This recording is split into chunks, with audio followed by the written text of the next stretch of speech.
Okay. Good evening, everyone. Today I'll be speaking on thoracic trauma. I'll be mostly giving you the pictorial view and images of different injuries involved in the chest with a little bit of text. Okay, we'll start. The thorax is one of the commonly involved part in the body trauma. It accounts for around 20% of trauma deaths due to chest trauma.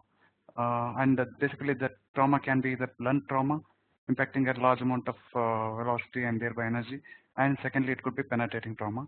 Among the chest, the most serious injury is the aortic injury, which needs to be identified at the earliest and managed immediately because it's fatal and unless identified very early. And the rib fracture is the most common injury that is seen in case of chest trauma. Just to list the imaging modalities, portable chest radiography is the initial screening examination that is often used and is quite sensitive to identify the thoracic trauma or injury to the viscera or chest wall. Sensitivity up to 95%, but it is very non-specific. It doesn't pinpoint the site of injury. Whereas the CT scan has become the initial examination of choice following the chest radiograph. It immensely helps in decision making in patients with chest trauma. Initially, we'll begin with the chest wall injury. In chest wall, the rib fractures are the most common one, and often 50% are missed on the plain conventional frontal chest radiographs. But however, the non-displaced rib fractures do not actually change the management much, and the presence of rib fractures helps in identifying the. It is an external manifestation to know the severity of the trauma. Presence of rib fractures point you that there is a severe impact of trauma.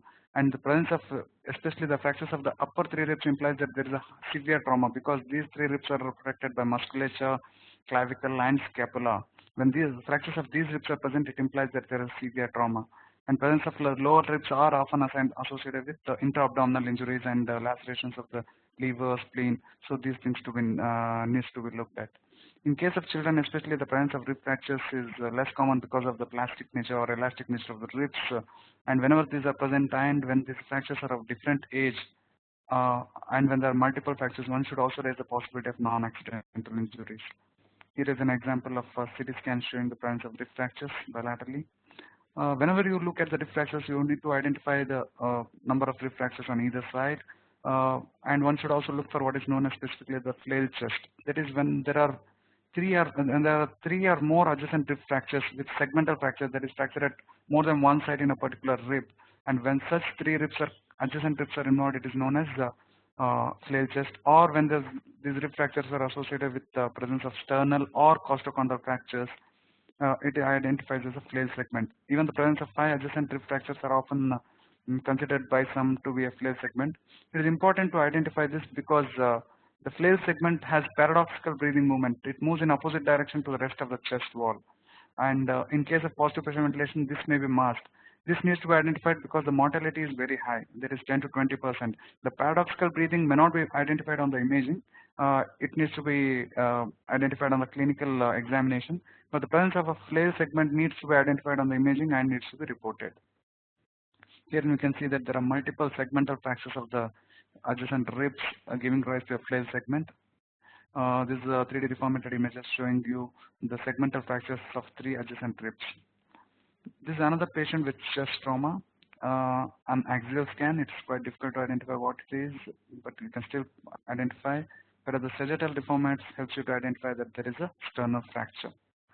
Sternal fractures are often present in around 8 to 10% of major blunt trauma. Transverse mid-body fractures are most common, and it is again indicator that whenever there is a sternal fracture present, it indicates that there is a high impact of trauma and there is high possibility of visceral injury deep inside. Especially the multi-detector CT with reformatted images are particularly useful as these fractures can be missed in axial images alone. And sometimes these sternal fracture can be associated with sternoclavicular dislocation, which accounts for around 3% of all dislocations. Here you can see another example of a sternal fracture involving the body of the sternum. This is another patient showing the fracture of the outer cortex of the body of the sternum. Coming to sternoclavicular dislocation, again this dislocation can be either anterior or posterior. The anterior dislocation is most common, which can be palpable clinically as a lump, whereas the posterior one is a more serious one because the posterior dislocation is associated with vascular injury or other visceral injury inside. Here you can see that the media end of the clavicle is displaced from the normal position, giving the representing the sternoclavicular dislocation. Next, coming to the fracture, just to complete the fractures, there can be spinal fractures. Spinal fractures again are seen around 9% of multiple trauma cases. These spinal fractures are often associated with neurological deficit in around 30 to 40%, and the fractures are common typically at the thoracolumbar junction between T9 to T11 region.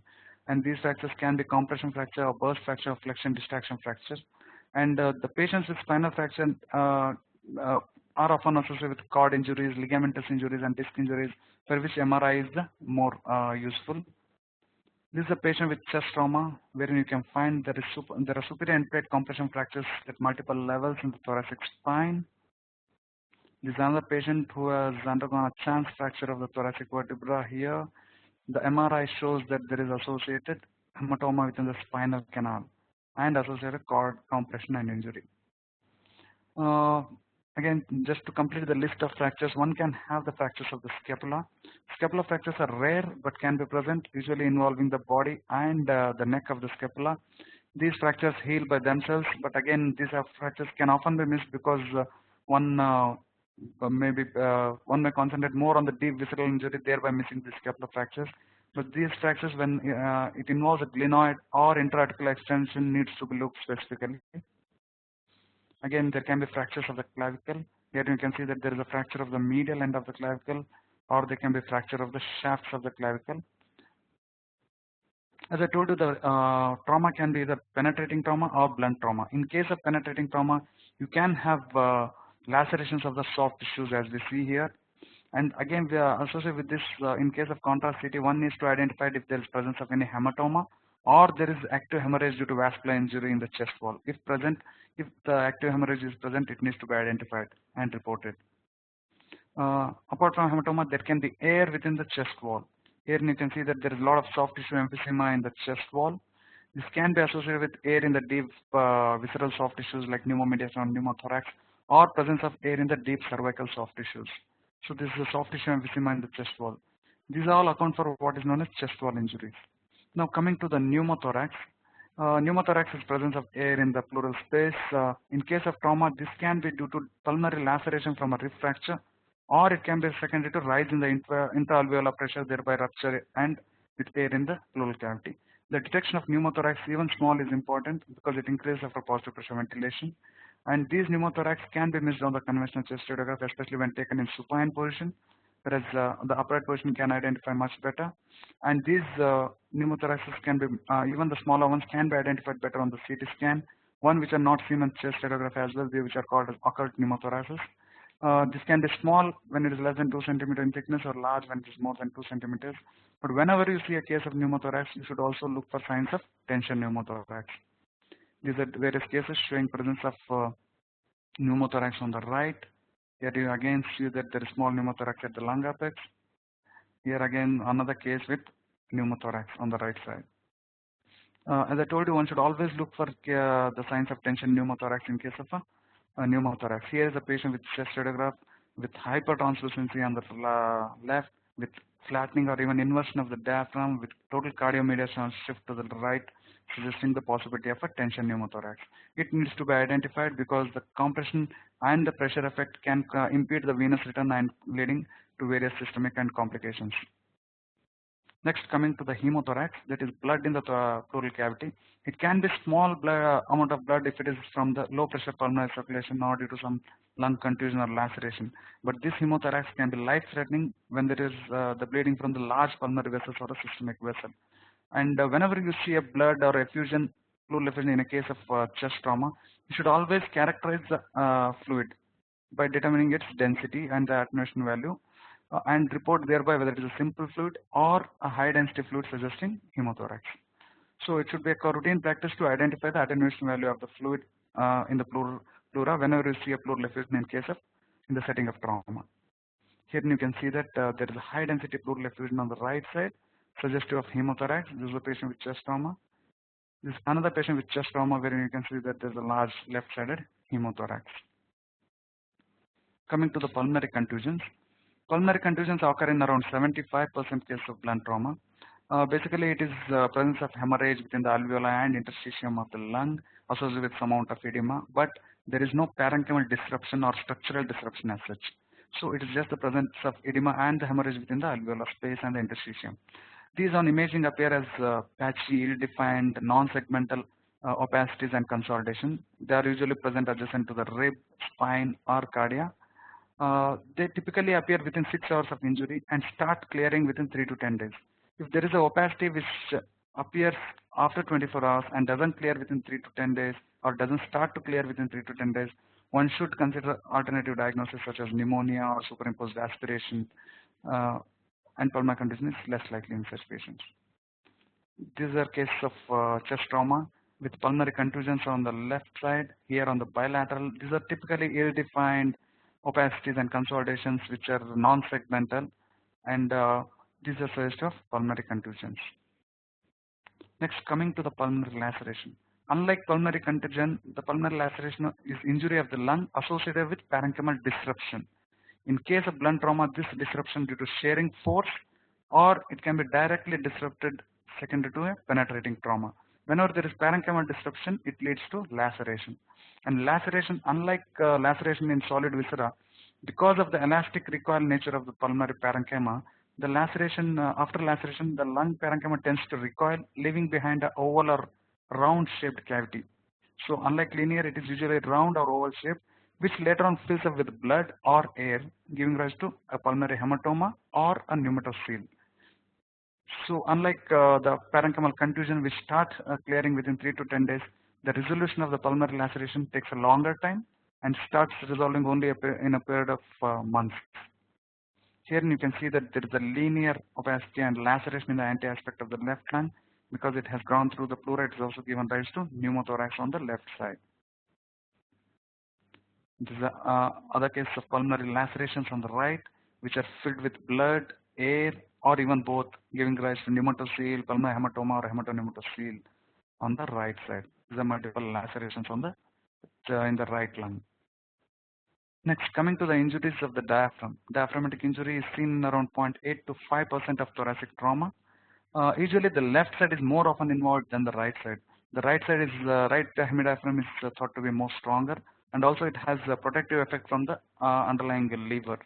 So typically the injury occurs at the musculotendinous junction in the posterolateral location. Again, on the chest radiographs, you can have apparent elevation of the diaphragm with loss of contour, which is normally seen, the loss of normal contour of the diaphragm, and can be associated with the mediastinal shift. When there is a diaphragmatic rent or tear, the hollow viscera or viscera from the abdomen can extend into the thorax. On the left side, it can be stomach, colon, or spleen. On the right side, it can be liver or small or large bowel, which can extend into the thorax, and thereby giving these signs on the imaging. On CT, you can definitely have increased accuracy, especially when you have a reformatted images, and there can be associated signs such as collar sign or dependent viscera sign with the diaphragmatic discontinuity, which can, or the tear, which can be seen exactly, and the presence of diaphragmatic thickening. All these signs are features of diaphragmatic injury. This is for the patient with chest trauma. The radiograph shows that the left diaphragmatic contour is not normal, and there is apparent elevation. In fact, this patient actually had a chest radiograph done 2 to 3 months earlier, which shows that the left diaphragm is normal in contour on the prior radiograph. This is suggestive of a diaphragmatic injury on the left side. The same patient after the diaphragmatic repair, you can see that the diaphragmatic contour is back to normal. Again, this is a CT scan of a patient with chest trauma. You can see that there is thickening and hematoma or contusion of the left cross of the diaphragm.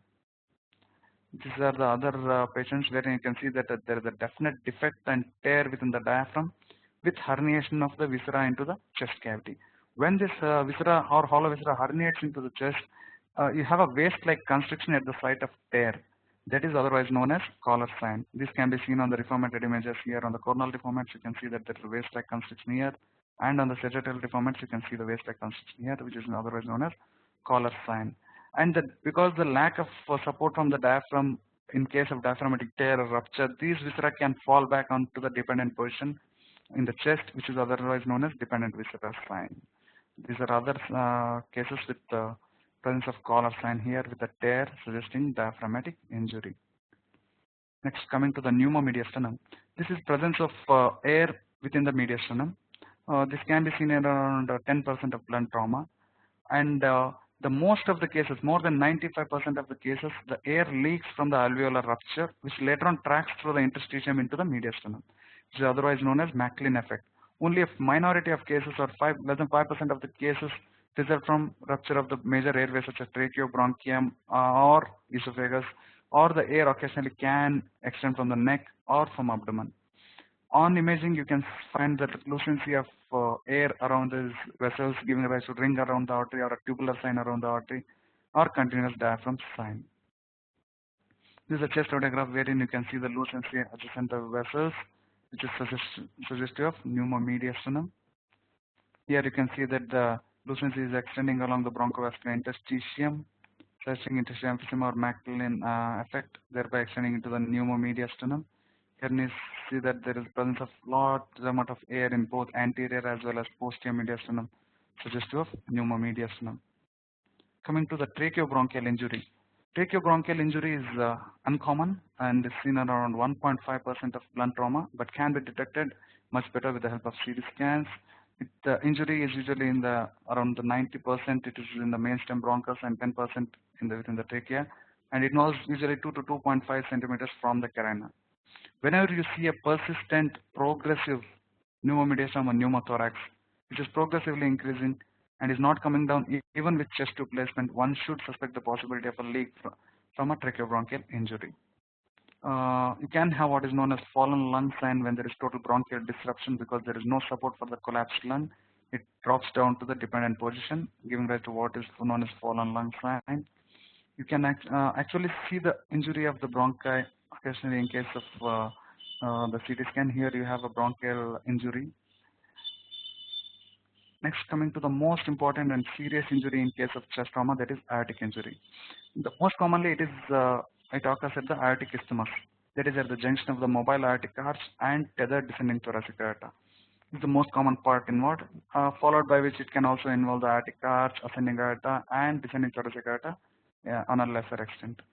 It needs to be identified at the earliest because 70% of the patients die at the scene of the trauma, and more than 60 to 75% patients die within 24 hours after reaching the hospital if not intervened early and identified early and treated. Basically, on chest radiograph, you have the features secondary to the aortic injury. That is, due to aortic injury, you can have hemorrhage within the mediastinum, thereby giving rise to secondary signs which can be identified on the radiograph in the form of, like, you can see that is widening of the normal mediastinum, or blurring of the aortic arch contours, or there can be left apical pleural cavity effusion, or deviation of the trachea and nasogastric catheter, which can be seen because of the mediastinal hematoma. On the contrary, on CT, you can see the direct signs of the aortic injury.